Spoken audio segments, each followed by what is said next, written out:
Okay, let's get this going. I'd like to call this January meeting of the Johnson County Library Board of Directors to order. First on the agenda is citizen comments. Sean, do we have any citizen comments this month? At this point, we have no citizens' comments. Okay. Next is members of the Johnson County Library Board of Directors. Do any of you have anything you'd like to share? I have something, Fabian Shepard. So this is something that it has direct correlation to reading in our library. My uncle, his name is Ray Anthony Shepard, and last year his book, Now or Never, the 54th Army's War to End Slavery, 54th Massachusetts Army War to End Slavery, was on the New York Times top 10 for young adult books. Ray is also the first person of color to be head of a major publishing house, Houghton Mifflin. His latest book just came out on Tuesday, and it is another book having to do with slavery and the avoidance thereof, Underground Railroad type book.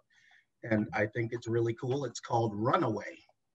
And so if any of you are interested in reading along that topic, especially with Black History Month coming up, it's a pretty cool book. Ray used to be a professor at Brandeis, and he teaches writing now. Well, that's very cool. You said that was your uncle? Yes, my father's oldest brother. Oh, wow. And what's the name of the books again? Runaway. Okay. Nice. Thanks for sharing. Anybody else have anything? I just noticed, Fabian, that they're both on Amazon, and maybe we need to get some copies for the library.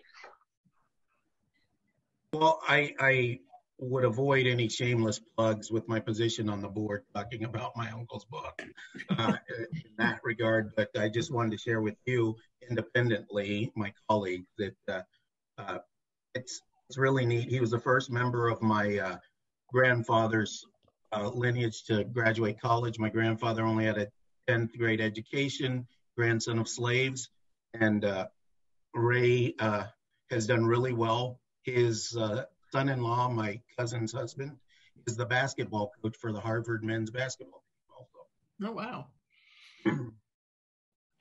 I noticed in the comments, Adam said that we have Runaway at the library on order. So. Oh, I love it. I'll let him know that.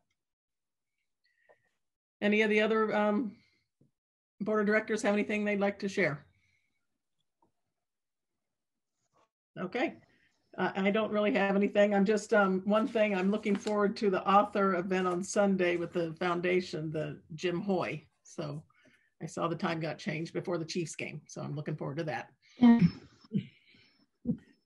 Okay, next up is the Friends of the Library report presented by Diane Carlisle.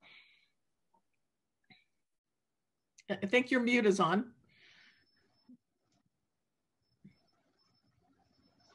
There we go. I heard that that phrase, "you're on mute," was like the most quoted phrase in 2020. So, thank you, Madam Chair, members of the board, and Commissioner Hanslick. It's a privilege to be able to give this report on behalf of the Friends of the Library. And Mr. Casserly as well. Don't want to forget the great support that we get from our county librarians. So we appreciate all of you, and here are the highlights. There are really 4 subjects in my report today. I'll talk a little bit about the bookstores. I'll talk about a Leadership Center webinar that we conducted, an update on CARES Act loans and grants that we've been fortunate to benefit from, and an update on our internet sales. So first with the bookstore updates, November sales improved significantly. Both locations, both Antioch and Blue Valley, had their best months since August. So we're hopeful that that will continue. And to that end, we had lowered prices on children's books. which seems to have increased the sales there quite a bit. So we will continue those reduced prices for some time. Our real goal is to get books into the hands of people in the county of Johnson County. So if we can get more books out into those hands, that's a good thing for us to do. We have really sort of a core set of volunteers that have worked really hard. They've been really conscientious about following the COVID guidelines and requirements, self-quarantining if they have been exposed or potentially exposed to COVID. So that seems to be going really well. And best of all, our regular customers say they feel safe shopping in the bookstores, and they've continued to support us. I noticed in a mailing I got the other day that we were previously doing shopping by appointment. We're going to loosen that up some, and as long as we stay at a level of 4 people in the stores in order to maintain social distancing, we'll let people come in as they come by. So that's the bookstores. Next, on to the Kansas Leadership Center. Shanta Dickerson and our volunteer coordinator, Amber Bork-Slater, co-hosted what was called a Kansas Beats the Virus virtual meeting and brainstorming session with our volunteers. This was an initiative of the Kansas Leadership Center and generated some really great ideas about staying safe during the pandemic. And another little side benefit was that the Friends were awarded a $500 honorarium for hosting that particular session. On to the Johnson County CARES Grant. The Friends application for CARES Grant was approved in the amount of $10,000, and the funds, we received the funds in December. So this was really a great boon for us. Johnson County Commission allocated $13.5 million to fund 1,350 grants to Johnson County small businesses, and we were fortunate enough to be one of those. So we just really particularly want to thank Commissioner Hanslick. Please accept our thanks on behalf of the Friends, board and staff, as well as our members. We appreciate your support so very much. On a related note, legislation has passed simplifying the forgiveness process for the PPP loans. That was the Payroll Protection Program, and we were fortunate enough to get a grant through that, and legislation is working through to determine how specifically those grants can be forgiven. There were requirements around what kinds of expenses you could cover with them, and so as long as we met those requirements, the loan will be forgiven. So we're just waiting to see what those requirements will be.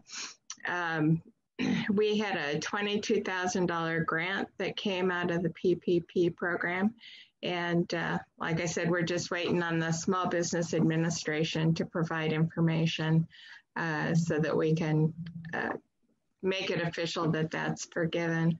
I just really want to recognize Shanta Dickerson's efforts and her real doggedness in researching these different grant opportunities and making it possible for us to benefit from those. It's really been great, and we appreciate her so much. Moving on to internet sales, this is kind of a bright spot for us. We've had 19,600 donated and weeded items that came into our possession.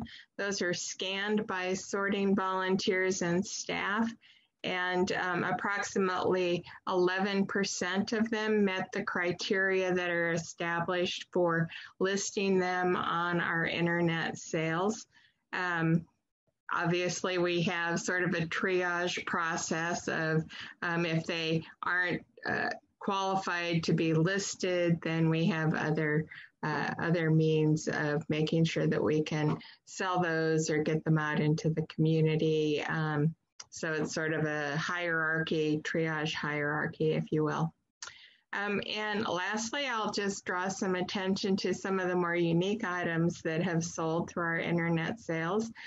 One was Churches in Early Medieval Ireland, Architecture, Ritual, and Memory, which sold for $196. I mean, who knew, right? Another title that brought in a goodly sum for us is Mastering Weave Structures, Transforming Ideas into Great Cloth. Again, who knew that there would be somebody who would pay $120 for that particular title. And lastly, Mayflower Families Through 5 Generations.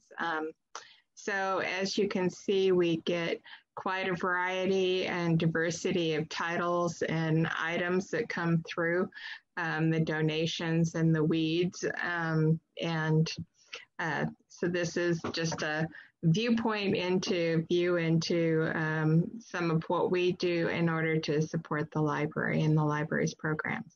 So that concludes my report. I'd be glad to answer any questions if there are any, Madam Chair. Does anybody have any questions for Diane?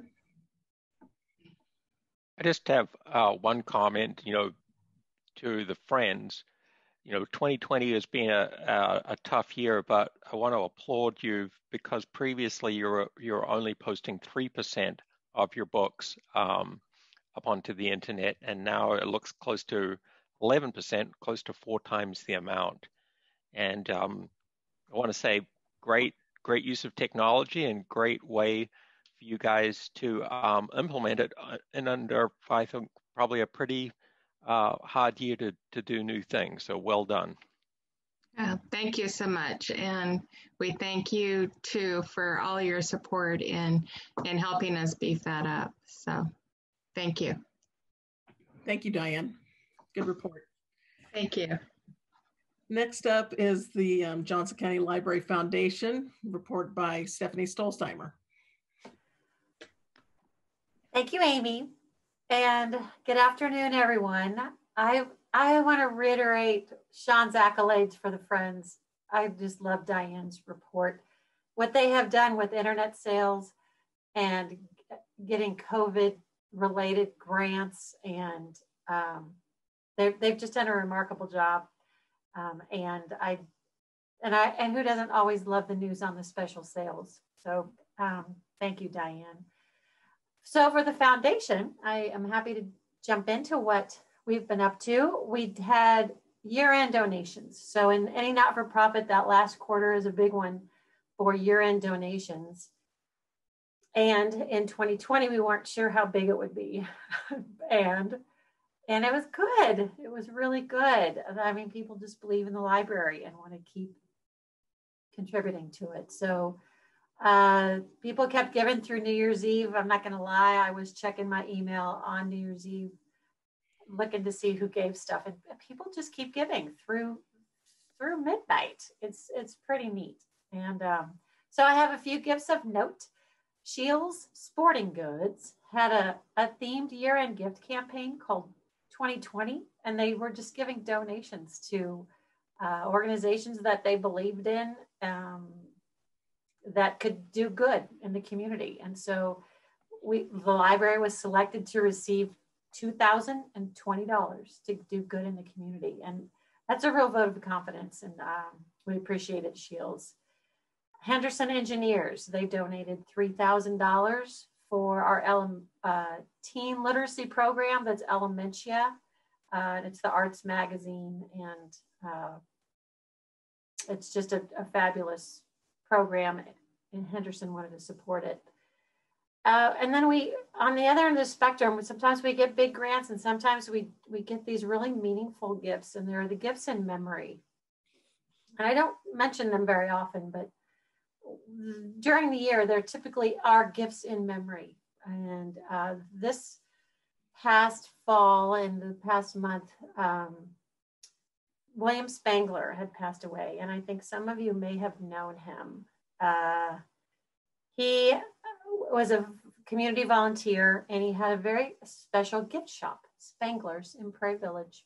And he also had other shops around the metro area, but in Johnson County, this was a very a special shop. And so we've had 27 donors give about $1,800 in memory of Mr. Spangler. And we have the annual giving campaign. I've told you about that. And that, again, just kept going to the end. And it's looking like it's going to be one of the best campaigns since we started tracking it in 2013.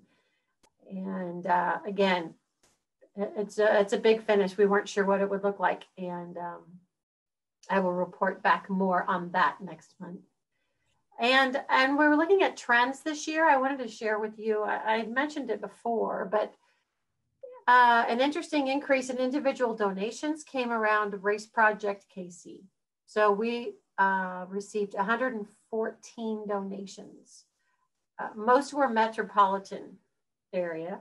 Well, most were Johnson County, but then there was the metro area. And then we had gifts from all over the country to support Race Project KC, and the donations have totaled nearly $20,000. So it's interesting to see trends in giving.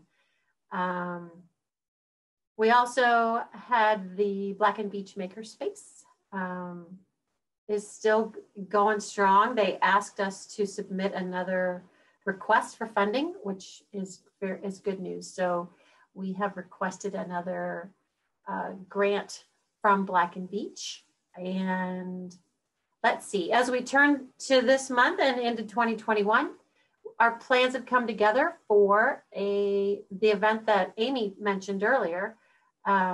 We have an appreciation event for donors, friends, and volunteers. It's this Sunday, the 17th.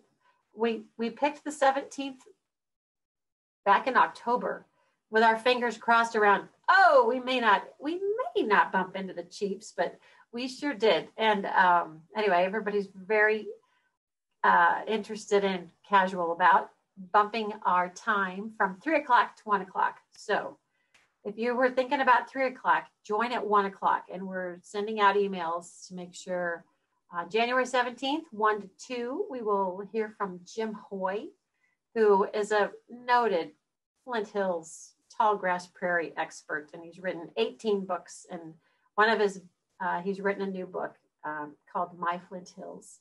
And it's just a very cool book. And it's in the library, and you can buy it too. And so we will Zoom in with Jim Hoy at 1 o'clock on Sunday. And that's really about it. Does anyone have any questions? All right. Thank you very, very much. Thank you, Stephanie. Yep. You guys had a good year. Yes, you know, who saw that coming? I know. So we're grateful. The library community is dedicated, and nothing's going to stop them. And we're very grateful. Thanks. Thank you. Next up is the liaison, Board County Commissioner Janae Hanslick. Thank you, Amy. First of all, I've already put both of those books on hold that Fabian mentioned. I'm glad that they're the one is currently available, but the newest one is on order. But I've got myself at the front of the line, so I'm looking forward to reading those. I'm going to try to give a brief update today. First of all, this morning was our first Board of County Commissioners meeting with our 3 new board members. If you have not yet met them or seen them, Shirley Allenbrand is the new commissioner from District 6. Charlotte O'Hara is from District 3, and Jeff Myers is from District 2. So we want to welcome them. I'm really very much looking forward to working with them. I think we're going to have a terrific year, and looking forward to getting a lot of things done. I hope that as the year progresses, we will no longer be consumed with all COVID all the time. So let's hope for that. One of the things that happens when there are new board members is sometimes the liaison roles change. I have requested to stay with the library, but until those are finalized, it's up in the air. But I'm hoping I can remain as the library liaison, because I really enjoy being part of this group, and I love the library. What can I say? And finally, I just wanted to mention that at today's board meeting, the board did vote to continue our remote meetings through the end of February, considering what's happening with COVID. We will be continuing to do those, but we did approve a method for taking live virtual public comments. So that's really my update. And I always like to say what I'm reading. I've kind of been trying to do some fun stuff. Got a book from the library, again, a murder mystery that I love by Charles Todd, called An Impartial Witness. Just a fun kind of murder mystery book set back during World War I. And that's it. So if anyone has questions or comments, I'm glad to respond. Well, I hope that you stay on as the liaison. We enjoy you very, very much, and all you have to say about the county, and of course your personal reading selections. So does anybody have any questions? Okay, thank you very much. Next is Board Counsel Fred Logan. Thank you, Madam Chair. And after the outstanding reports you heard from the Friends of the Johnson County Library and the Foundation, you realize just how important those organizations are to the library. And so the timing of Sean asking me to make this presentation is good. The Friends organization and the Foundation are supporting organizations of the Johnson County Library. They provide that support in different ways, but the legal principles are the same. And the benefits are very similar. They come by way of donations or funds, but also volunteers. And the economic impact of the volunteers can't be underestimated. It is very, very substantial. They allow the library to do certain things that possibly otherwise it couldn't do. So it's very important from both a funding standpoint and a volunteer standpoint. The Friends organization has existed for many years. They've been running a book sale that has grown in importance and volume.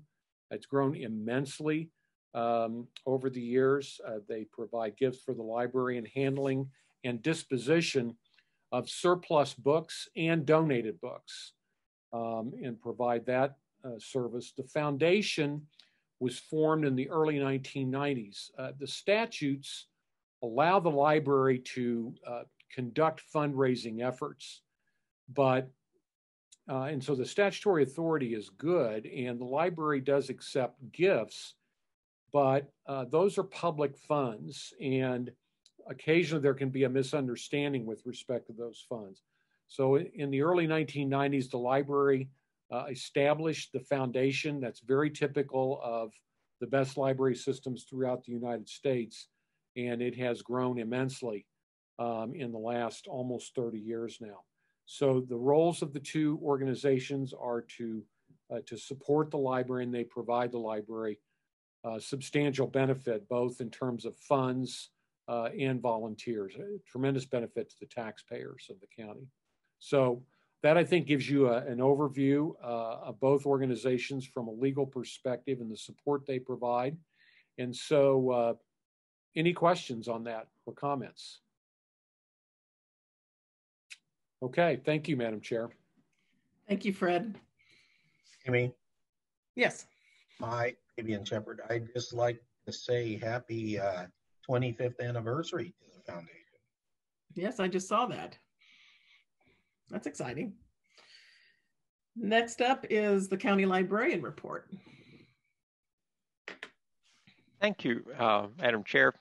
As Sean Castley, County Librarian, I'd like to start off by inviting Scott to give us, David Fratney to give us the update on the financial situation, and then followed by Adam on trends going forward. Pardon me, Sean. Yep. Dr. Burke had his hand raised. I'm sorry, I don't see him. Dr. Burke, how can we No, help? I apologize. I was clapping. Fabian, you had talked about the 25 years and I was doing a clap. Sorry about that. Well, I'll raise my hands too, because at 25 years is great, and the Friends have been with us 68 years, which is a long time. And just as Fred said, just in volunteer hours equivalent, it's $450,000 annually, and you think about that over a 10-year period, that's $4,500,000 worth of only on volunteer time that's given to help library operations. And if we had to pay for that out of our own pocket, it would be substantially more than that. So let's take a look, and I'll hand it over to Dave Fratney to give us the financial report. David, over. Yeah. Yep. Thanks, Sean. Good afternoon, all. We'll go down to page 9. We'll cover the revenue report, which also shows some expenditures. We're looking at the period of the end of November, so we're closing in towards the end of the year here on this report. You can see we've brought in just under 39 million year to date as of the end of November, which puts us right at about 96.4% of what we had originally expected to do. You can see where we're still lagging was in those copying, printing, and overdue fees categories, which again, to be expected given the year we've had, and also the ad valorem delinquent revenues just not going to come in where we thought it would. So really those are the three main areas where we're probably going to be short even when we finish out here in December. The good news is all of that's more than made up, and if you scroll down just a little ways, by the expenditures. You can see that we're just a little over 30.94 million spent as of the end of November. There's some rather large transfers that still need to be made and will be made in December. So you'll see those on the next report coming up. And then obviously another full month's worth of expenses. But even with those coming in and with what we're projected to probably be short, we should be fine from a expense less the revenues that we didn't collect. So we're in really good shape as of the end of November here, and I think we're closing the year strong. So that's all I had. If anyone has questions, please let me know. Thanks, Dave. Again, there was a significant savings that we got this year with our furloughing program that we did, and again, with the year of uncertainty in 2020, we're financially have remained really stable. So thanks for that report, Dave. Next, I'd like to ask Adam to give us the update on the core and reopening statistics.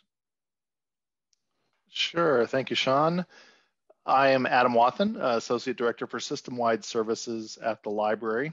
And today I'll be presenting the core operational statistics, a short report on reopening statistics, and then a report on the trends in libraries in 2020. This month, our core operational statistics include through the month of November. And as you can see, our digital usage still has a significant increase over previous years. 2020 is maintaining a strong increase over 2019 levels. Our physical circulation statistics remain fairly steady as well. They remain lower than previous years, although they've gained significant ground since our COVID closure last March. And visitation is still lagging. We are still limiting several in-building services like in-person programming and access to seating and meeting rooms. Do you have any questions about these before I step forward into reopening trends? Okay, hearing none, we'll pop over to the other presentation. And the first slide of this presentation shows our checkouts for reopening. December did close some gaps with previous years. We usually see a significant dip in checkout in December, but this year that dip really didn't exist for us, which amounted to a bit of closing that gap with last year's circulation. You can see that physical checkouts for December is 11% lower than last year, and individual users checking out is about 15% lower than 2019 levels. And these are the best numbers we've seen yet in reopening on both counts. On the next slide, you can see our holds, which continue to pace around last year's levels.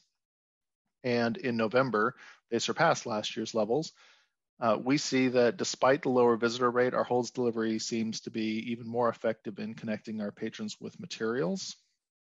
And on the next slide, you'll see that our visitor levels have remained at about half of last year's numbers. So 47% in December. And on the final slide, you can see that computer use continues its trend of staying fairly low compared to pre-COVID levels. In December, we did begin to offer patrons the option of staying for more than one session on the computers, which accounts for the significant increase in the computer use time. This jumped the December average session time to above our regular average pre-COVID. You can see that with 51 minutes average session time in December as compared to 42 in February before we closed for COVID. Do you have any questions for me about this report today before I step into our library trends? Hey, Adam, I don't have any questions, but I want to Sure. thank you and compliment you on extending the hours or extending the time on the computer. I've heard from quite a few people that they really appreciate that. So when we do something well, I think we need to compliment you. So thank you, guys. Yes, thank you. I personally wasn't the decision maker on that, but I'll pass that along to the teams that were part of that decision, and I appreciate that compliment to our staff. Okay, into the library trends report. It should come as no surprise that much of the work of libraries in our country this year has been focused on responding to COVID-19. The presentation that I'm giving on library trends is significantly informed by that major disruption. And it disrupted library services and library supply chains. I want to say that you'll recognize many of the examples I talk about in our own library practices. Our staff have shown extraordinary innovation, flexibility, and resiliency during this last year. On the first slide, you'll see that libraries across the country and the world have had to react similarly to how we did by shuttering their doors in March and April and figuring out how to reestablish service to the public while also managing their own staffing and building difficulties. Responses initially included aligning with federal, state, and local guidelines, extending online renewal policies, and expanding ebook and streaming media access, as well as converting staff to a work-from-home status or, at times, furloughing staff. It included distributing PPE to staff during a time where PPE, and of course toilet paper even, was hard to come by. And it included implementing safe practices regarding circulating materials by following the findings of the REALM study, which you've heard about here. And that includes the quarantining of library materials. And finally, it included preparing our spaces for patrons and making sure that our spaces were ready to handle patrons coming back in the library safely. On the next slide, you'll see that we followed the trend as well of maker spaces quickly activating to make PPE for frontline hospital workers, library staff, and library patrons. Our staff in the Black and Beach Makerspace made PPE to support county distribution efforts for PPE.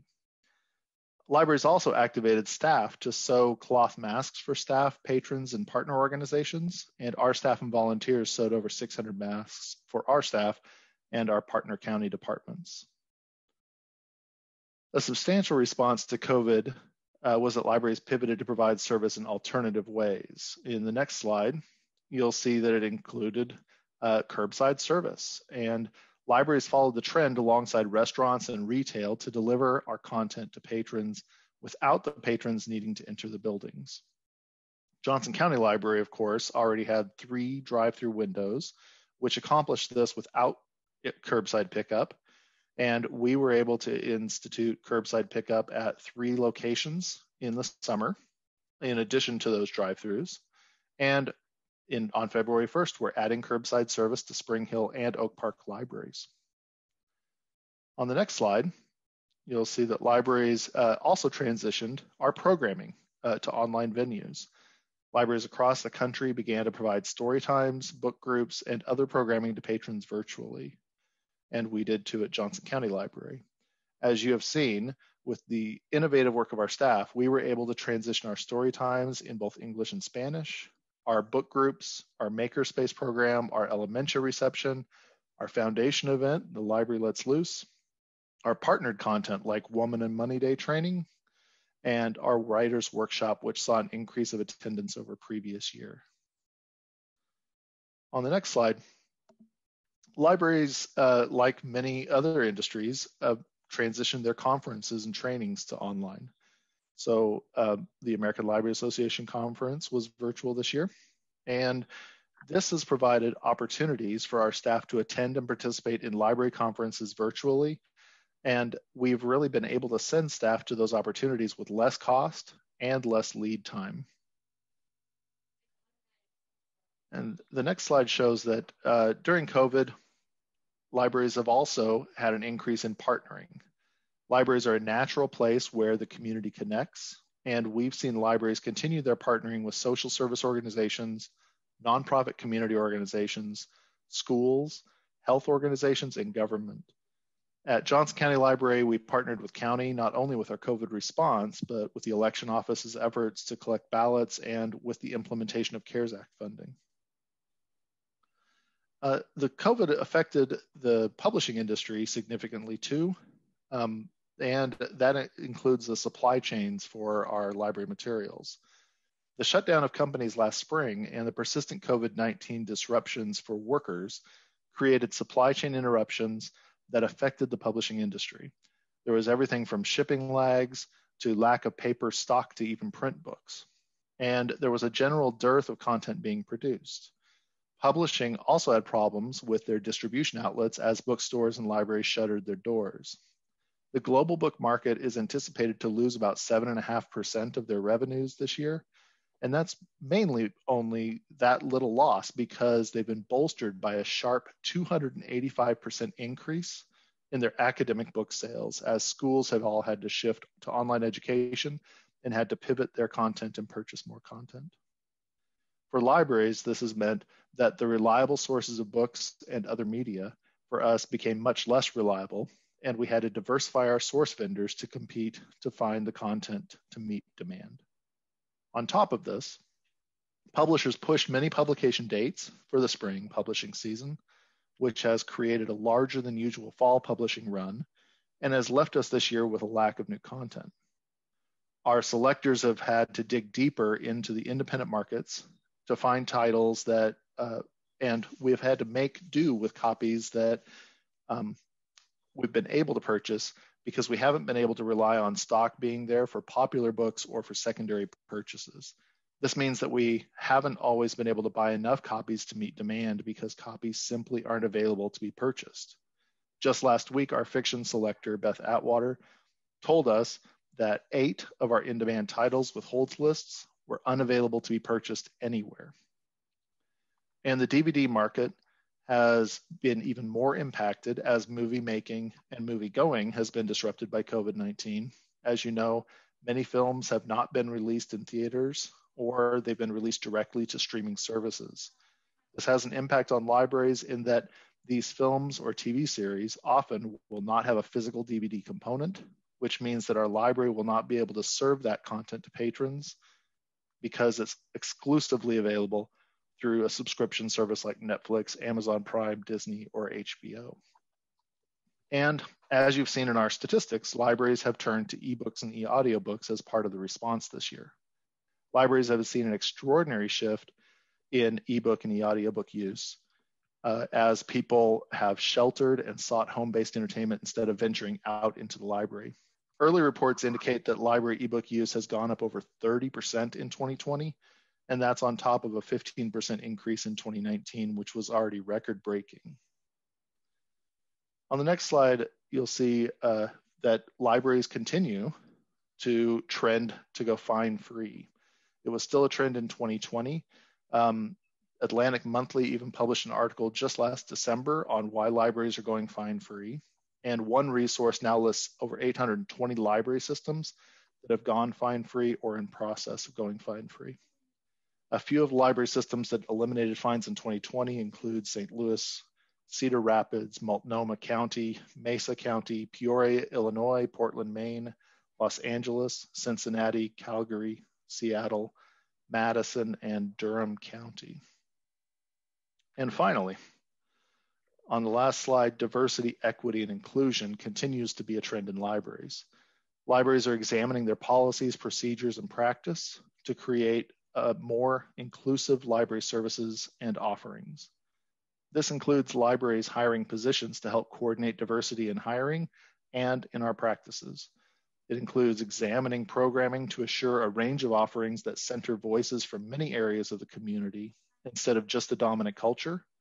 And it includes training staff on diversity, equity, and inclusion practice and matters.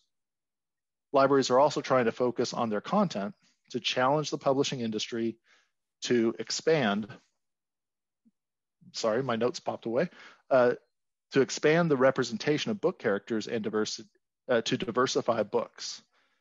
It's still the case that many books do not reflect the diversity of their readership, especially in children's books.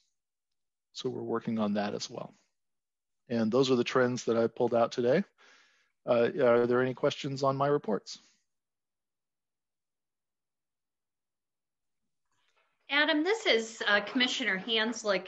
As you were giving your report, I was sitting here thinking, like others of you who may be on the call who are homeowners, just paid my property taxes.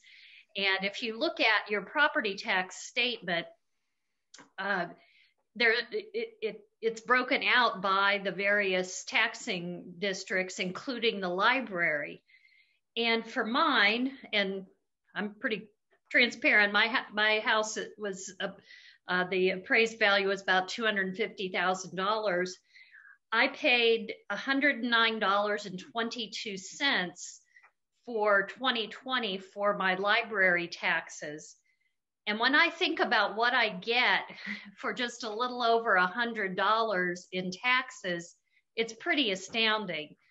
I mean, if I had to pay for every book that I took out of the library, it'd be a whole lot more than $109. And I think of all the programs that we have access to, now many online. I think of all of the streaming services, the information services. So, you know, I think it's important when you may be speaking to your friends or neighbors about the value that they get from the library to look at their tax statement and what they actually pay in taxes for the incredible services we get from the library. It's truly a bargain. And so thank you, Adam, for that report and for pointing out, even through COVID, the many services that we are able to access through the library. So thank you for that. Well, you're welcome. And I'd like to point out that we did a study on the return on investment of the library in the community just a few years ago. It's available on our webpage. And we found that for every $1 the community puts into the library, there's $3 in return that come back to the community. And so I think you're very right that it's a investment that pays back to the community. And I certainly believe that. And it's one of the reasons why I really love working for the library. Are there any other questions for Adam? Okay. Thanks, Adam. This was a really great report. You spent a lot of time, and I think you covered what we're seeing happen across the country in a really in-depth way. And that many of these things continue to be JCL's focus. Bless you. Well, okay. you're fine.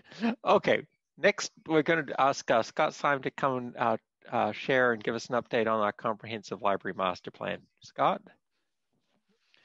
Good evening, everybody. Scott Syme, project coordinator for the library, and I am here on behalf of the core team for our central renovation project. Today I'll give you an update on that project. Next slide, please. So we are still in the midst of preparing for construction, and I'll talk about that a little bit. I'll talk next steps and then share a timeline update with you. We are continuing to move out of Central, relocating or storing equipment and supplies until we move back in later this year. Over the next 3 weeks or so, we'll finish moving some staff to temporary locations, while others will continue to work primarily remotely. So we have some staff who will need to come in from time to time, and we'll be providing a handful of hoteling computers over at Antioch for the central staff to need when they need to come in and print or something like that. Okay, next slide, please. Talk a little bit about next steps here. So we have a couple of approvals in front of us before construction can begin. We've got a special library board meeting later this month, and then we'll be in front of the Public Building Commission in early February. And as we plan for Central shutting down, we've been coordinating with our construction manager, Titan Built, to transition to what we're calling Little Central, that part of the building up front that'll remain open during construction. So thinking a little bit ahead, as we get into construction, I'm anticipating sharing kind of monthly behind the scenes photo updates with the board as we have for previous projects. And then what I'm hoping to do next month, at least visually in on slide photos, is to introduce the team who has been working on this project so far. They've put tremendous amounts of work and thought into getting us this far. We have a great team doing the planning and preparing to get a project like this going, so I want to give them a little bit of a shout out next month. Next slide, please. Here is a look at our timeline. So our little red arrow down there has moved just a little bit. We are right at the end of the bidding part of the timeline and getting ready to move into construction. And that is my brief update for the Central project this month. Any questions on Central?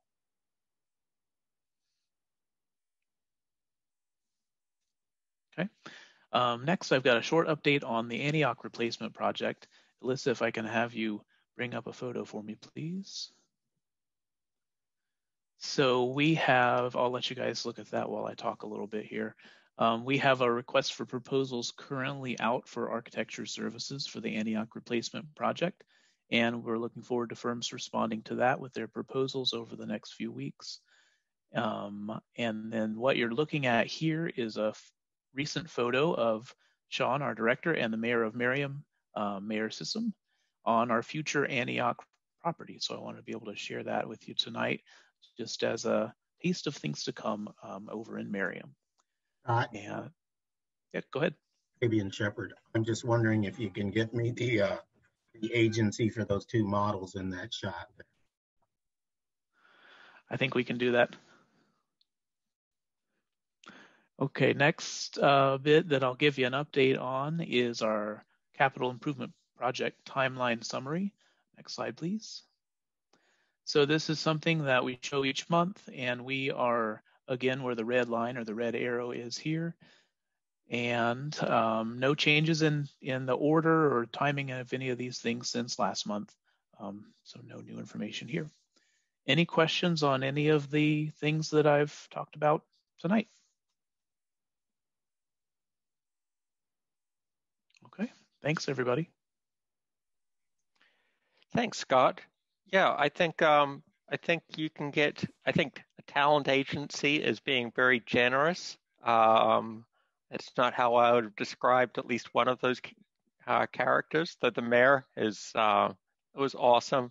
It was a beautiful sunny day, and what you didn't see is that Alyssa and everyone else behind the scenes helped promote that, and it was great to stand on the site reminded me of standing on the empty side of Monticello, and now now there's a library, and I think in a very short period of time there'll be a library at that location. And the city's really excited. It's just been a really great partnership, and I want to acknowledge the City of Merriam and all the work they've done to make this possible, particularly the professional staff and the elected staff. It's been a real joint effort. Next, I'd like to invite Jennifer and Nancy to kind of give us an update on the reopening plans that we have. Good afternoon, everyone. Jennifer Munkin, Associate Director for Branch Services. I'm going to let our project coordinator for this project give the report today, Nancy Birmingham. I'll turn it over to her. Hey, I'm Nancy Birmingham, in this case, acting as project manager for our reopening amid COVID-19 project. The normal title is Assistant Branch Manager for the Leawood branch at Johnson County Library. So next slide. We won't be telling you too much of what you already know, but there will be a short update on COVID-19, some talk about the other library systems around town, brief school updates, as several members know more about the schools, obviously, than I do. Some contactless hold statistics, and our timeline going forward. Next slide, please. So as many of you know, there are several testing opportunities around Johnson County. Testing has become easier and more available than ever. In the board packet, there actually are links to all of these testing sites and various methodologies and speed of delivery. But testing in Johnson County has never been, for COVID-19, has never been easier to access than it is currently. So at least testing, very easy to access. Next slide. The vaccine, not so much, but as we all continue to research and hope, it is already available to medical professionals around the county, and more doses are arriving on an interesting schedule, but we already have doses from both of these companies coming through Johnson County now. So that really, it helps us to look forward and really hope that we can see the light at the end of this reopening tunnel. So next slide. As for the other library systems around town, Olathe doing a banging business. They are offering their curbside pickup, browsing, and makerspace by appointment. They will soon be offering some spaces in their facilities. The libraries on the Missouri side of the line, for the most part, closed over the week between Christmas and New Year's, and most have reopened now on a pop-in, pickup, or appointment service basis. Kansas City, Missouri, Mid-Continent, and Kansas City, Kansas for this side of the line. Any questions on that? Yeah, Nancy, I got a quick question. This is David Sims. Why are they so conservative on their reopening? I mean, maybe it doesn't matter, but it just seems like we're so far ahead, which I think we're doing all right. It's an interesting question, and I can't speak definitively, but our reopening team actually has representation often from those library systems as well as our own. We started with 4 different library systems as part of the reopening team, so we could kind of judge each other's pace. They have a very different staffing model than JCL uses, so occasionally it's harder to keep the building open with quarantine, and that one case can suddenly, with quarantine of close contacts, really put a dent in the staffing of a building, as we've recently found with Lenexa. I'm sorry, Jen, do you want to add anything there? Oh, okay. You're fine. You're doing great. Thank you. But they're also following the edicts. We all follow local direction, and some of the local direction from Kansas City, Missouri has differed from the Johnson County local directions. So that has also informed their policy and their reopening decisions. As well as ours. The guidance from the CMO's office and the Board of County Commissioners has dictated some of the decisions that we have made as well. Yep, and I might add something here. So our positivity rate that health Dr. Ariola talked about this week is at 14.6, but Jackson County is close to 20% positivity rate. Same out in St. Louis County and the city, the positivity rate is in the 20s. So that means they have to take different types of steps depending on how bad the outbreak is. So that may be another reason too. The other piece is each community has different expectations, and in Johnson County, the expectation was, if possible, continue to offer services, whether they're in the parks, libraries, or the DMV, that we would continue to provide our patrons and our residents government services. And so we've attempted to do that while mitigating risk as much as we can. Does that answer your question, David? Yes, very good. Thank you. I just like anytime we're an outlier, I think the question always should be asked is why, and are we doing it right, or are they doing it right? And I think we're doing it right, so I appreciate and I applaud what's been done. Yeah, to this date, we've not yet had a staff get COVID from another staff member or from a patron, though we have had staff become contagious when we've done contact tracing. We are still we're finding out that it's due to other behaviors or, so I don't know whether that's lucky or whether it's by good design or good practices, probably a bit of both. I don't want to hold my breath. I think we will have staff infect people before we're, other staff members before we're through this, just because we may have a higher rate of contagious with this English variant or a variant coming out of the UK, but our staff has been really, really diligent, and for the most part, 99% of our patrons have been really awesome also. On Fabian Shepherd, I'm not sure that this is a data point that's considered, but what's the comparison other than Kansas City, Missouri Public Library as far as the number of branches? Wouldn't we have the largest number of branches? Yeah, actually, Mid-Continent, I think, is 25. They're quite a bit, and across multiple counties. I think Casey Mo has 10. I think I know in Kansas, we're the largest library system, but on the St. Louis side, I don't know what St. Louis County or the city systems have, but we're a mid to large size library system. Yeah. And Jennifer, again, Fabian Shepherd, I've visited several of our branches during this time, and the one feature that I think is accounting for us continuing to be efficient as far as patrons being able to utilize our libraries is the holds. I was recently out at Blue Valley, and heaven's sakes, the holds are taking over the building. Yep. And I mean, there was a line of people coming to get them too. Yes, that service and how we have added the curbside pickup, I think has allowed patrons to continue to access materials and still feel safe. I also want to compliment the staff on the way that you're implementing the quarantine. I visited several of the quarantines, and it's growing. I mean, people are returning every day. You're running out of places to put piles, but you're handling it very well. And I was quite impressed at each branch. Those piles grow. Yes, I've heard from staff that you have been visiting, and I hope they have been treating you well. And I've heard they've been giving you tours, and please ask any questions of staff that you have if you're visiting. Yeah, everyone's outstanding. We have a very professional staff.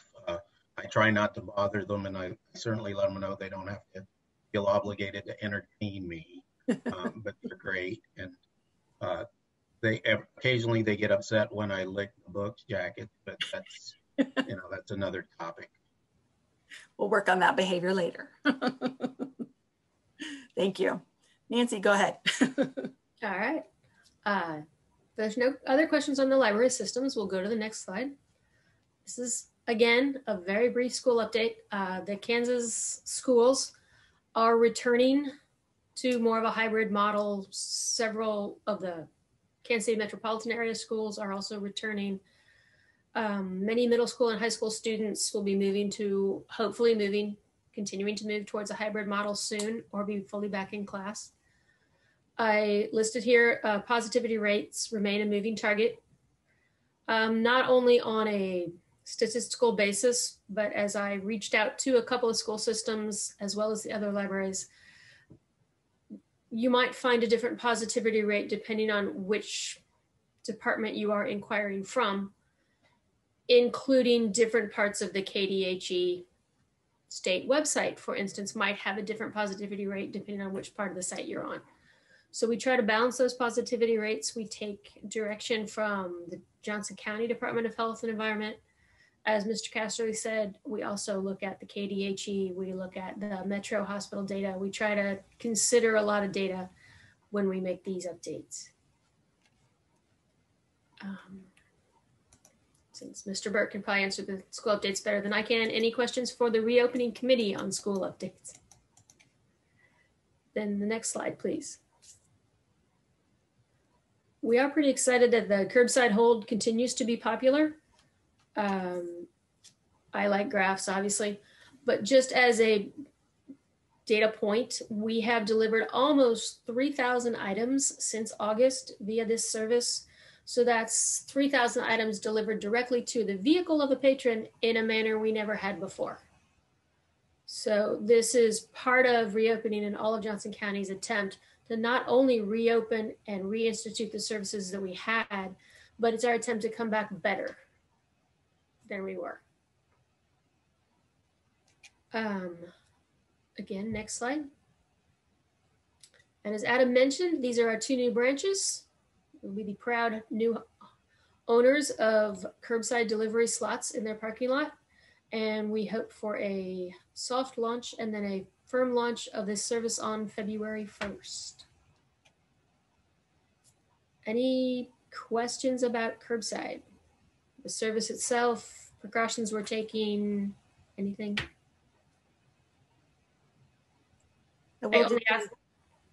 Usually we have a curbside update and that's not today. So if there are any questions. I was just going to say we've only had to close our curbside service one day due to weather concerns and ice and snow concerns. But other than that, we've been able to keep it open. So we're really pleased with the ability to deliver service in this way to our patrons. Yes, and we have very specific processes in place should that be needed again, utilizing the National Weather Service data I won't get into unless someone really wants to know. But processes in place to keep our employees safe. So any other comments, questions about curbside? Okay, next slide, please. Oh, and we are doing advertising in the Spring Hill area. The Miami Herald, I believe, and as well as other publications, there's going to be some street signs next to Spring Hill to really promote the service. So we're kind of excited about that. I said I had a lot more to say about curbside, but that's not on my slides. For the possible timeline going forward for reopening, again, the additional 2 curbside locations will be February 1st, but the dates for the others are fluid. We still have in our sights to reopen on Fridays for those buildings that were open Fridays. A phased return of the furniture when it's safe to do so.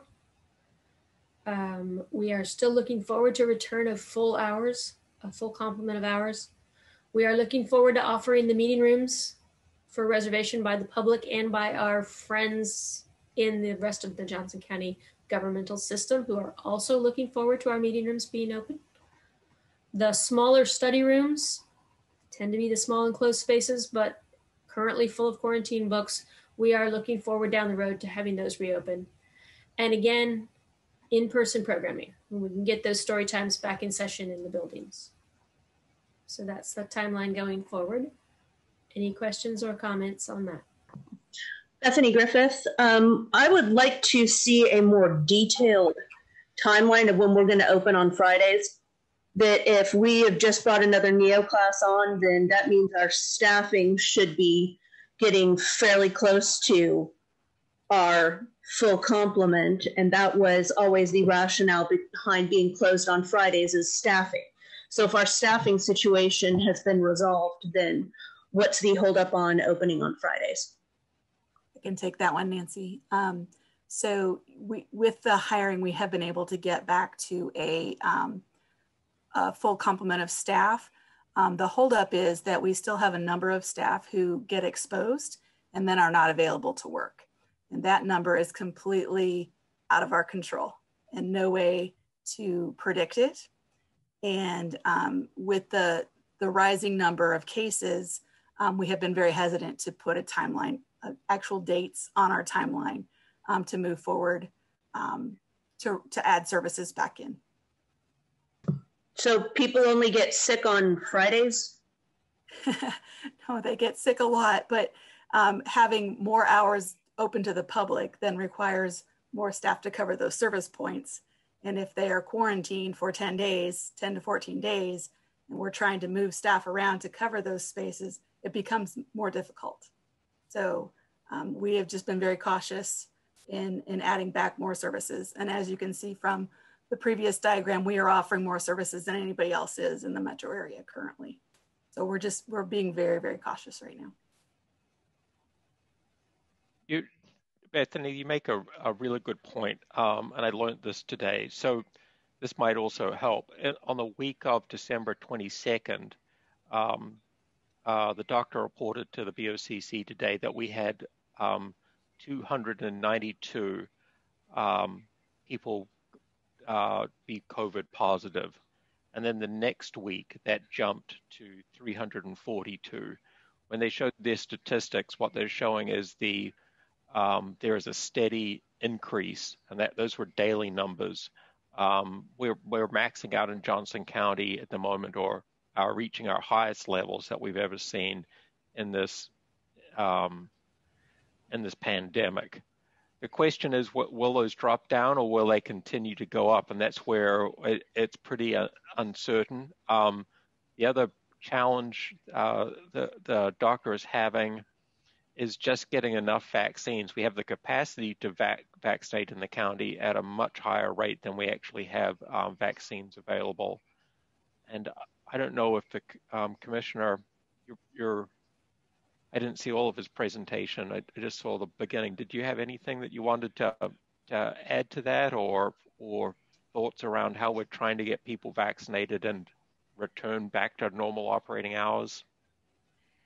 Yes, actually, I appreciate that. I was going to mention Dr. Ariola gave quite an extensive presentation at the Board of County Commissioners meeting this morning, and you can view that at the jocogov.org website. And if you have any interest in that, I would highly recommend it. There's too much information for me to revisit everything he said, but Sean is exactly right. The primary issue is we in Johnson County have not been getting really our fair share of vaccines, and Kansas has not been getting their fair share of vaccines either. So the commission, we've put a lot of pressure, and especially Dr. Ariola has been very active in this, on our federal legislators and our state legislators and on the KDHE that we need more vaccines. Part of our issue is that we are still vaccinating in phase 1, and that's primarily because we had about 25,000 non-hospital affiliated healthcare workers sign up for the vaccine. And as of last week, we had only received about 4,000 vaccines. Dr. Ariola reported today that we are, in fact, we got more today from the state. We got, I think, about 3,900, and that he anticipates that we'll continue to get more. In fact, to me, one of the most exciting things is that The county is going to be putting out information hopefully tomorrow with an online location where people who will be going into phase 2, which are people who are 65 and older and high contact critical workers, which include teachers, they'll be able to register with the Johnson County Health Department to indicate their desire and willingness to receive the vaccine. And that registration is not an appointment to get the vaccine, but it will allow the health department to contact you with more information as we do get more vaccine and move into phase 2. Right now, though, we have to get all of those healthcare workers vaccinated before we can move on to phase 2, unless the Kansas Health Department changes that. But and there will be a way for people to call in to register if they don't have access to a computer. But again, that's supposed to be coming out hopefully tomorrow. And I take that as a very good sign that Dr. Ariola feels like we are going to be able to move into phase 2, hopefully sometime in early to mid-February. So as Sean said, the main thing is we just need more vaccine. The county's ready and able to get it distributed through various means, including the health department clinics, working with pharmacies, working with the hospitals, working with primary care physician offices, but without the vaccines actually here, we can only do so much. So do keep your eye open for that opportunity to register if you are in that phase 2 group of 65 and older or a critical worker. Thank you, Commissioner. The other piece for us and working with the Johnson County Department of Health was asking them, is there any mechanism at the state to understand how, if there are any cases of the UK variant or the South African or Japanese variants in our community? And when I asked him, which was probably a week ago, a little bit more, he said there wasn't. And so this is the juggling pace where we're trying to figure out when's the right time to restore hours. We sure would feel better if our positivity rate was lower, but I think for us the biggest challenge is, can we actually get staff and sustain those extended hours? The goal is to get there as quickly as we can, and I will work over the next month with staff to see if there is any way that we can put tentative dates on this and give you more information so you know what expectations are. And just for example, I believe the board was made aware that we had to close down our Lenexa branch because a staff person was positive, and that staff person exposed 6 other people. So we were not able to sustain keeping that branch open. So we closed for some time to allow for quarantining and to help prevent any spread among the staff if at all possible. And then we had to ask for help from other branches when we did reopen to continue service there. So it is, like Sean said, a juggling act. Hey, Jennifer or Sean, you may not know the answer to it, but on average, what percentage of our staff is out due to quarantining or something versus what's normal, Yeah, I have 19, anywhere 18. 4 to 5 people out a week that are quarantined. Yep, so there'd be about 1% as a percentage.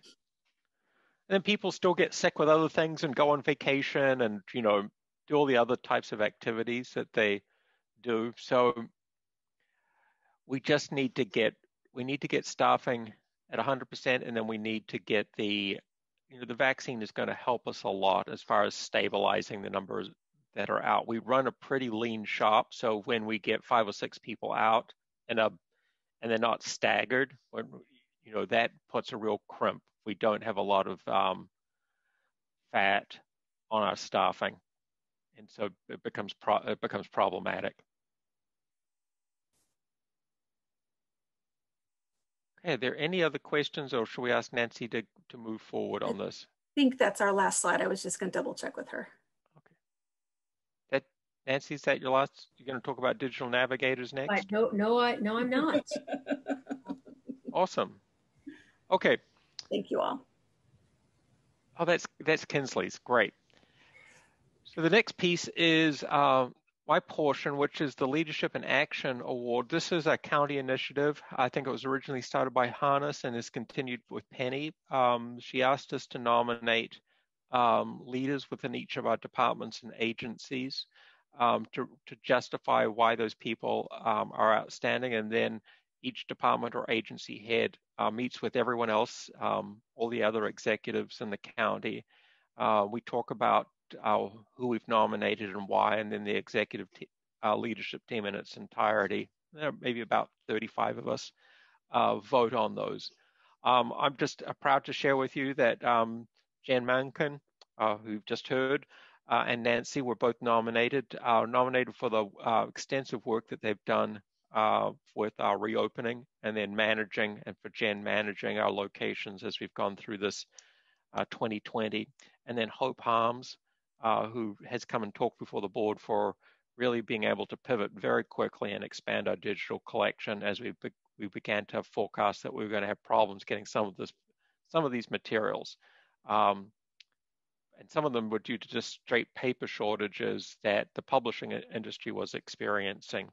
All of those 3 were adopted by the entire county, as well as other department nominees, and I'm proud to announce that they are all winners of the Leadership in Action Award for the county, and want to say to each of them, well done. You guys have done a tremendous job and helped the county and the organization move forward and displayed tremendous leadership. So thank you. And you're hearing virtual claps in the silence, but imagine it in your head. Now I'd like to invite Alyssa Andre to come and share a preview of our 2019 annual report. And remember, we moved this to a digital report just to save printing, but also have the report available electronically for people. Alyssa, are you ready to give that report now? Yes, thank you, Sean. My name is Alyssa Andre. I'm the External Communication Manager for Johnson County Library. We were tasked, sorry, my dog is on the prowl right now. So we were tasked with creating an annual report looking back at 2019, since we have some great data to share from that year. Some exciting things like the opening of the Lenexa Library. And so we worked with Sean and the administration team and partnered with the development department. So I've been working closely with the incomparable Christopher Leach to get all of our information collected and organized. And we partnered with Bolte Hall, who helps design our monthly book report newsletter as well. And so they have a very talented designer on their team, Jacob Stanfield, who has helped us put all of this information together in a very nice package. So we are almost completed. We've got it out for one final round of copy editing and a couple more little facts to plug in. And then we hope to be able to share this with you guys digitally next week. So I'll give you a preview. Here's our cover. Hopefully you guys can see this. I can't see what I'm screen sharing. So are you able to see the cover of the annual report? Great. Yep, okay. Looks great. Great. So here's our opening spread with a beautiful photo of the Lenexa Library. We're going to be indicating where we are meeting our 5-year strategic plan goals throughout our 2019 activities. We have a great letter from Sean in here. And thank you to all of you. I know that Christopher has reached out about some board facts. So we've been trying to collect some for 2019, and we will be repurposing a lot of the great information you guys gave us for the 2020 board report, which we will be working on later this spring. So just a quick preview of some of the pages. A lot of our supporting organizations through the foundation. We've got a lot of patron spotlights in there that we've pulled from our various book reports that we publish monthly. Some of our social media highlights, and then our center spread is, of course, our beautiful Lenexa City Center opening information. So just a quick preview of some of the information that you guys will be seeing in there, as well as our typical annual reports, content such as financials, and some other fun facts as well about our libraries and information about all of our branches as well. So looking forward to sharing that with you guys next week. And thank you very much to Christopher and the development team and the communications team and everyone who's helped us pull together all this information in a short period of time. Thanks, Alyssa. This is really great, and it's beautiful. This is, I think you've done a really great job, and so thank you. It's amazing. Next, I'd like to invite. Sorry, Fabian Shepard. Yeah. Maybe we can get with Christopher and the art team on one page with the library board headshots. Can we get an artist to make the men in that image look a lot better looking? Because my gosh. Well, I think that from just looking at you on screen, I think you're all very handsome, and you know, there's only so much we can do with Photoshop, Fabian. So, well, Sean, that just goes to show your assessment doesn't equate to mine. Okay, I have rose-colored glasses, but if there is something about the headshot that you don't like, then let us know now. But that's the advantage of working digitally, that we can change out a photograph, and we're not printing 10,000 of these, which gets to be kind of expensive. But I'll take it. You can if you can touch base with me online, and anyone has a problem with your photograph, I definitely can understand that. Before I move on, are there other comments or questions you have for Alyssa about the annual report? Okay. Kinsley, you're up, and you're going to be sharing with us about digital navigators and the CARES Act funding that the library's received, working with the county through that initiative. Yes, thank you. Good evening. I'm Kinsley Riggs. I'm the Adult Services Manager here to speak with you about digital navigators. The program ran from November 1st through December 24th this fall. Slide, please. Johnson County was awarded a portion of CARES Act funding and allocated it in 3 phases. You can review the many different initiatives at the link I've listed on this slide, slide 2. The Digital Navigators Project is key part of phase 2, Johnson County government's community reinvestment plan. The goal of this project was to provide support for Johnson County residents who lack digital literacy and access and who have been impacted by COVID-19. We were allocated $334,000 to be spent by December 31st. For the Digital Navigators Project, that meant we were able to use these funds to reimburse the pay of employees directly helping patrons with their information needs related to COVID-19. We could also use these dollars to market the specific service and produce a needs assessment. Slide. Our project team included staff from all areas of the library. Adult and youth services were represented, our management team, customer experience, finance, and learning and development. This team was absolutely excellent to work with, and their determination was remarkable. Slide, please. Our timeline is brief and very swift. In early September, the county initiated phase 2 and the community reinvestment portion of the CARES Act. The library was asked to lead this program, and the Board of County Commissioners approved the package of proposals on September 29th. Our internal project team was determined the first week of October. We met for the first time on October 13th, and the program launched on November 1st. Slide. So why digital navigators at Johnson County Library? The goal of this project, again, was to provide support and assistance for residents who lack the digital access and or the skills and who have been impacted by COVID-19. So library employees are connectors. It's what we do every day. We connect people with the information they need. So it was and is an ideal time for us to step into this role. As the world has changed due to COVID-19, every facet of life has been touched by the digital world. Many of these things you've been able to do for years, but you didn't necessarily need to. You can order pizza, you can order groceries online, you can meet with your doctor virtually, apply for unemployment benefits and handle your banking. You can find out information about the virus and elections and sports, not to mention connect with your families.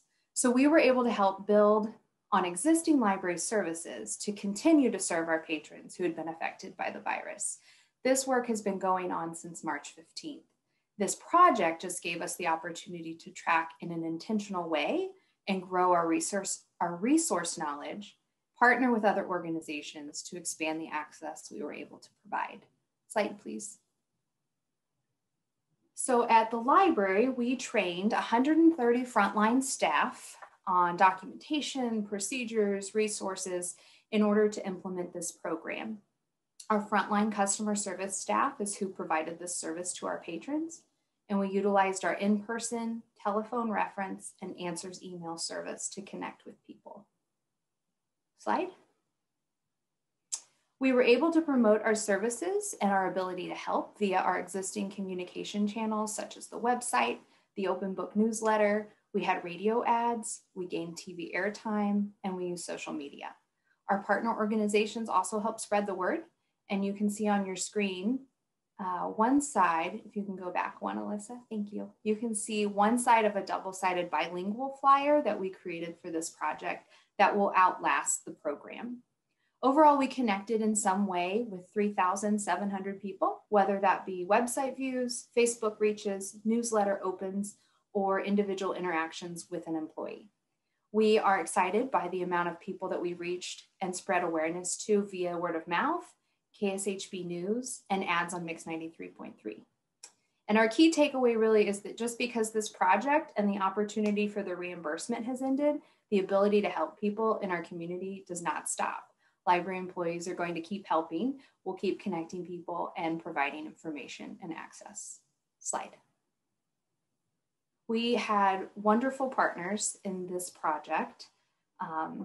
Since there were so many CARES Act funding projects happening in phase 2, those with overlapping initiatives were able to expose their work to one another and use each other to cross-promote services and host events. The CARES Act funding initiatives created a network of organizations that will continue to work with one another to solve our community's information and technology needs. We assisted Johnson County Community College in advertising their continuing education classes that were made available to more individuals due to this funding. Johnson County Mental Health purchased many pieces of technology for their clients and providers so that they could connect virtually, and they reached out to us for training assistance. And the last two partnerships is where we were really able to solve the access piece for people. PCs for People and Connecting for Good hosted a PC distribution event in December at our Central Resource Library. They were able to send 63 PCs to households with further information about an internet access support program, which is 6 months of financial assistance for your internet bill. And they were given the library's digital navigators programming information. KC Digital Drive also coordinated with us for Chromebook and hotspot distribution at our locations in December. So Digital Drive handled the purchasing, the applications and assignments, and JCL made the items available for patrons to pick up at our locations, which provided us the opportunity at pickup to tell them about digital navigators and other library services. Slide, please. And lastly, our needs assessment. A technology needs assessment survey was part of our CARES Act proposal that was approved. We partnered with the market research firm ETC. They also administer the annual county satisfaction survey. And we did a mailed survey with a digital option if respondents preferred. The survey was sent to approximately 8,000 randomly selected households in Johnson County with an estimated 1,200 responses. Heavier emphasis was placed on areas that our county AIMS data indicated had fewer households with internet access in the home, and lighter emphasis was placed on the Olathe zip codes since they are served by the Olathe Public Library, but we still should have data to share with them. The respondents do not need to be card holders. They are 100% anonymous, and they were given 22 questions about internet access, device access, and technology support.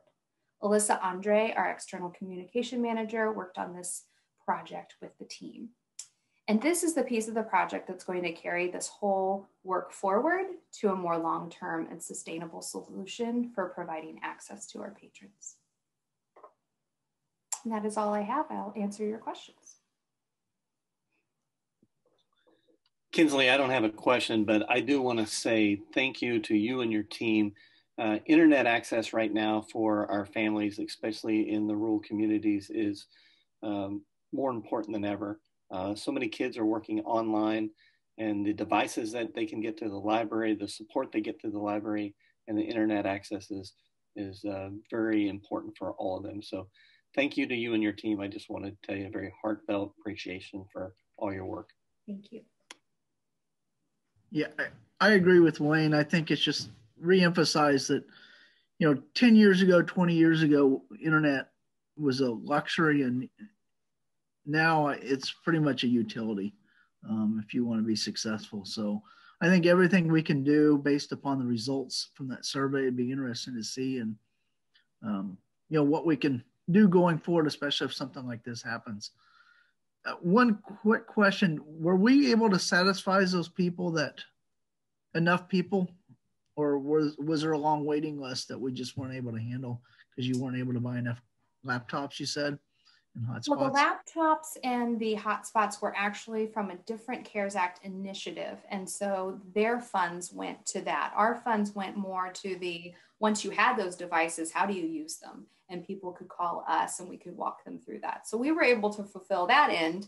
And the 63 PCs that were given out at our event, there was actually an additional event the next week in partnership with Shawnee Mission School District to give away more. And so I know that their goal was to expend all of their dollars. I don't know if they did that, but they certainly got a lot of devices in the hands of people. Thank you.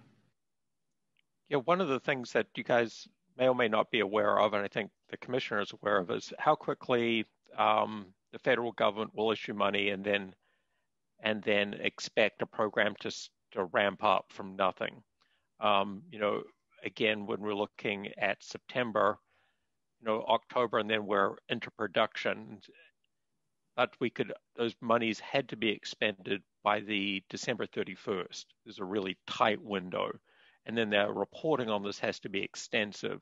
I just applaud Kinsley and the team for moving out at such a rapid rate to take advantage of that and ultimately help our residents. I think they did a great job, and I think we've captured the information and we'll be able to report out to the county manager's office. Maury Thompson kind of led this initiative, and we worked with multiple agencies, as I think it was 136 million was distributed out in order to help people get connected or with food or various other types of services across the county. Great job, Kinsley, and please pass on to your team how much we appreciate the work that they did. That concludes the county librarian's report. Sean, if I could make one quick plug. Oh, absolutely. Sure, Kinsley, plug away. I really want to invite you all to an event we're having this evening. Our first Civics 101 program of the year was scheduled for next week, but due to the recent events in Washington, D.C., our Civic Engagement Committee was able to pivot and move our program up a week and change focus. So tonight we're going to be with Dr. Greg Bonamy from UMKC. He's a political science professor to help patrons better understand the events that unfolded at the Capitol, and they'll discuss the broader context of those events, possible outcomes discussed in the news media, including the 25th Amendment and impeachment. So I will be sure to share a link in the chat with you so that if you're available at 7 p.m. this evening, you can hop on and view that program. And that's all. Thank you. Yeah, thanks. That just reminds me of one more thing. Because of the events that happened last week and concern over violence across the country at state houses, I can report that the county manager, Penny, is working with the sheriff and other law enforcement federal agencies to understand the risk that's posed to Johnson County. Penny's able to report that the risk that they're watching it, there's going to be no indication at this point of any violence or large groups appearing or protesting it at any of the county facilities. So you might think, we have a brand new courthouse that's opened up, and we have a county office buildings with people working in those. At this point, there is no threat to those that people are seeing, or no threatening information with people's plans. So I think Penny will continue along with the county staff to monitor that. Some libraries, again in Missouri, I think Mid-Continent is actually closing on the inauguration day, but we have no plans to close on that because there is no need. Okay. Any further questions, plugs, comments? Okay, now it concludes the county librarian's report. Thank you, Sean. Thank you, everybody, for the reports. They're very informative. Thank you for all your work and preparing those. Next, we have the consent agenda. I need a motion to accept the consent agenda. So moved. Wayne Burke, so moved. Fabian Shepherd, second. All in favor? Say aye. Aye. Aye. Aye. Aye. Motion passes. Moving on to new business, we have an informational item, capital 2022 to 26 capital improvement plan CIP submission on page 53. So each year I bring this before you. It's for, this is informational and there's no action to be taken, but we presented our capital improvement plan to the budget committee. Juan and facilities did this, and we've also included in the report today kind of the details outlining what we're going to do with the CIP. We'll be looking for your approval at our upcoming board meeting. And then the process, just to remind everyone, is once that meets approval, I will be presenting it to the CIP committee, which is a county committee, and explaining to them or stepping them through the plan going forward. Are there any questions? I know you've had the report in front of you, or any questions or concerns about the CIP program this year?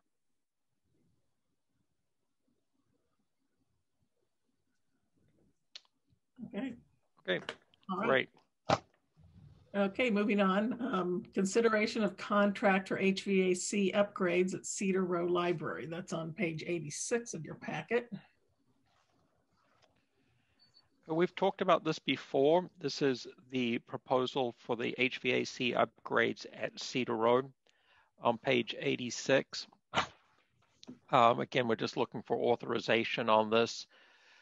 This is concerning air handling, air condensers, cooling lines, and all the controls for heating and cooling of this building. The reason for this is that they have aged out, and we are looking for approval, authorization to go ahead and replace those. Will the library need to close? Yes, the library will need to close, not for an extended period of time, and we'll be coming back and asking for that.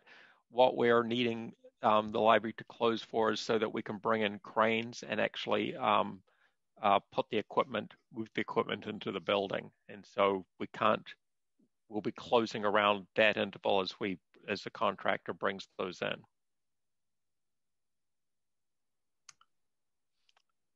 All right. Do we have a motion to approve this consideration?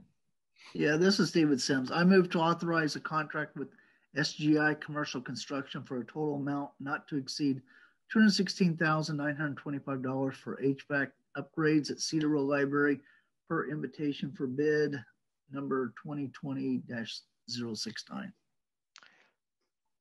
Yeah, and before we go forward, I misspoke. There is going to be as we get near the end, we are looking to anticipate closing for 6 to 8 weeks in the last stages of this work.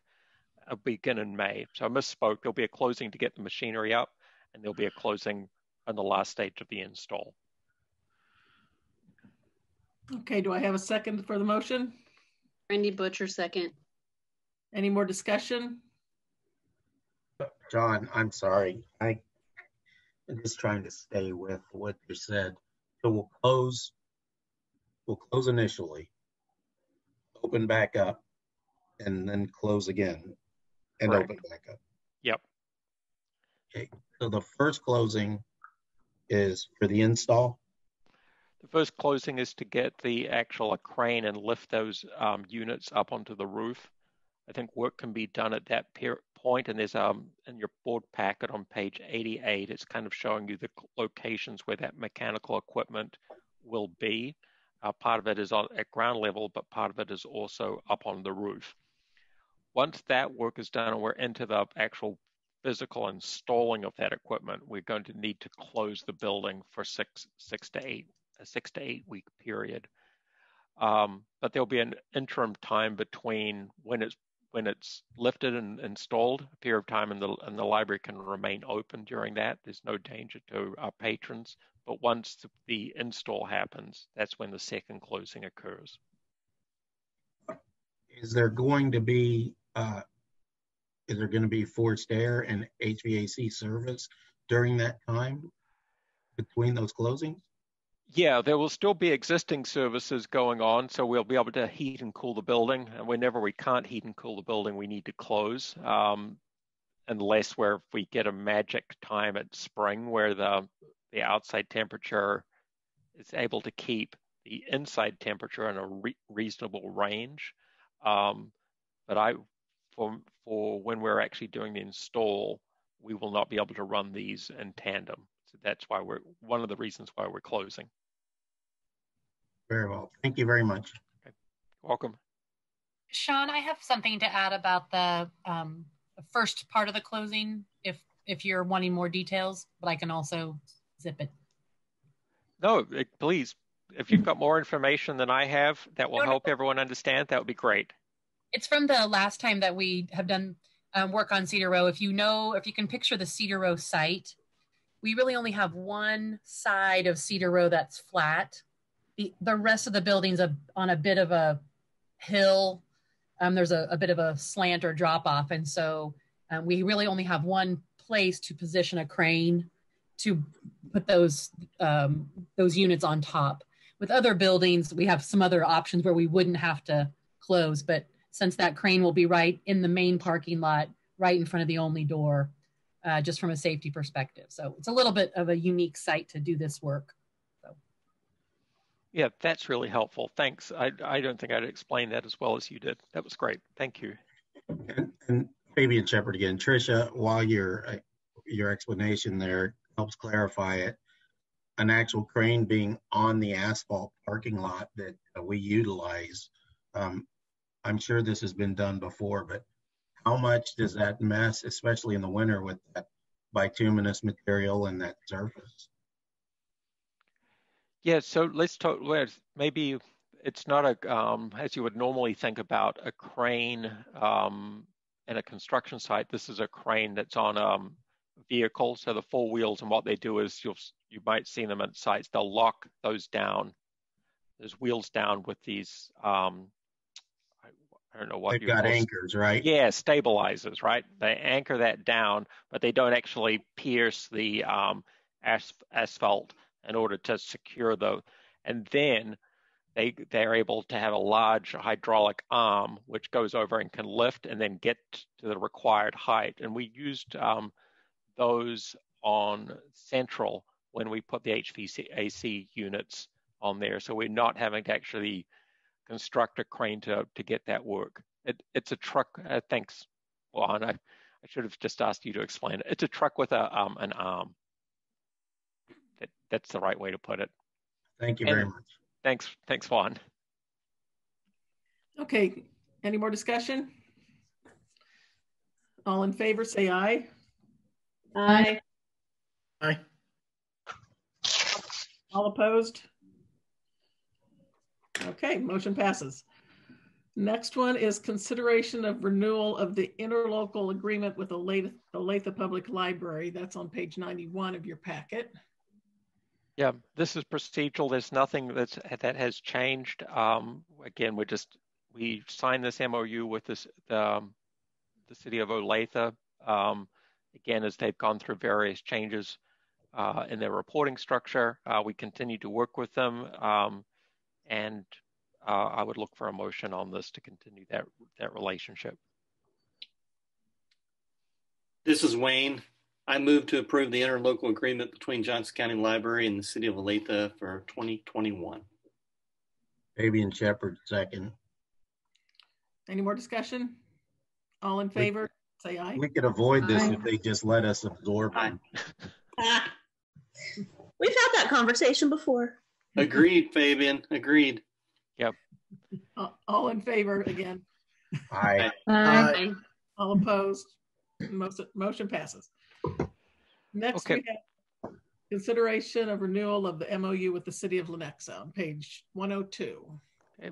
This may seem familiar to you as you approved this. I believe last month there was an error in the actual document you approved, which we found out about after the fact.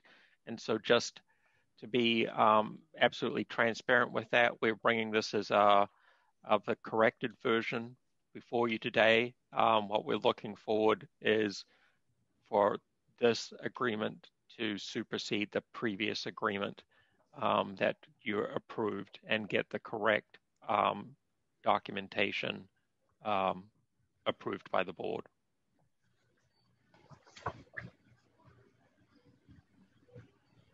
All right, do I have a motion to approve the MOU with the city of Lenexa? Fabian Shepherd, I move we approve the MOU with the city of Lenexa. This is Wayne Burke. I second. Any more discussion? All in favor, say aye. Aye. Aye. All opposed? Motion carries. Next, we have the Library Board Appraisal Committee, which is being headed by Fabian Shepherd. Back a couple months ago, we talked about, and when we did Sean's appraisal, about possibly looking into doing it a different way. Fabian said he would take charge of that. And today we just want to have him kind of just discuss the changes he might want to make, and then we're going to move from there after that. So Fabian, take it away. Well, thank you very much, Amy. And I'm going to be really brief with this. I've had conversations with some county officials just looking into this. Kamiko has been helpful, as she always is, to this board. And essentially the genesis of this, what predicated this discussion, was in the most recent evaluation of Sean, it appeared to me that this task by the board tended to be a little bit perfunctory. And I thought that we should take a closer look at it and see if there was an opportunity for process improvement. And the goal here is to improve it so that we have a more accurate evaluation, so that we have benchmarks that are to be achieved, and to help Sean and to help the board understand where we want to be in advance. And we can chart that using some matrices to see how we got there, whether we exceeded those goals or achieved those goals. It's critical that Sean is an integral part of this process. And so the other thing that I did was I took into consideration that as an executive role, Sean's essentially like a CEO, and certainly a governing body like this doesn't want to try to take a supervisory role. We want to allow Sean all the latitude to perform his duties in the same capacity he has been, because he's certainly qualified to do so. However, I think that we can achieve more as far as the accuracy of the evaluation by implementing both a 360 evaluation as well as a more integrated assessment from within the staff, as well as the independent evaluations from the board and John's own personal self-evaluation. So I've got some items to share with the board and for us to review, for Sean to review as well. And I've briefly discussed it with the chairman also, and he explained to me the way that the position he takes and the way that he evaluates his two individuals and Commissioner Hanslick and the rest of them, and those are the county manager and the county chief legal counsel. And so I would like to work along those lines. I did throw out in our meeting with the board that perhaps rather than making it tied to a merit, that we could maybe modify it to reflect some sort of a bonus. Unfortunately, that is not in keeping with county human resources policy. They have very specific rules for how bonuses are structured and how those may be given. So we don't want to get crossways with human resources. We want to remain compliant with the way the rest of the county is doing it. So just the final thing I'll tell you is the resources that I used for this were some academic studies and some papers on how CEO and top-level leadership evaluations are best conducted. One from Harvard, another one from Berkeley, and I liked both of those. I also used some materials from the corporate sector, and this is basically a confluence of those that I intend to present to you along with a modified version of what the county is currently using. So it's not like we're trying to reinvent the wheel. I don't profess to have a magic bullet. It's typically the kind of stuff that you already see, just with some nuances that tweak it a little bit. Okay, what do you think you would need? Do you know what you might need from Sean or the county or anything to get this going? Or probably about $100,000 budget and an expense account. You know what? This is a simple thing to tackle. All we need is some time, perhaps in an executive session. I would say it would take about 20 minutes of the board's time and maybe some time for Sean to take a look at it, offer his input, which will be critical. And then I think we can tie up the loose ends and decide whether or not we're going to go forward with it. Fabian, is what you're asking for a time for the board to present basically a project you have done on this, or do you want a committee to do a study session on the subject? Well, so Bethany, thank you very much. You actually had to separate from us in the last part of the executive session, so this is kind of news to you. But I was actually tasked by the board to go ahead and take up this undertaking and then bring it back to the board.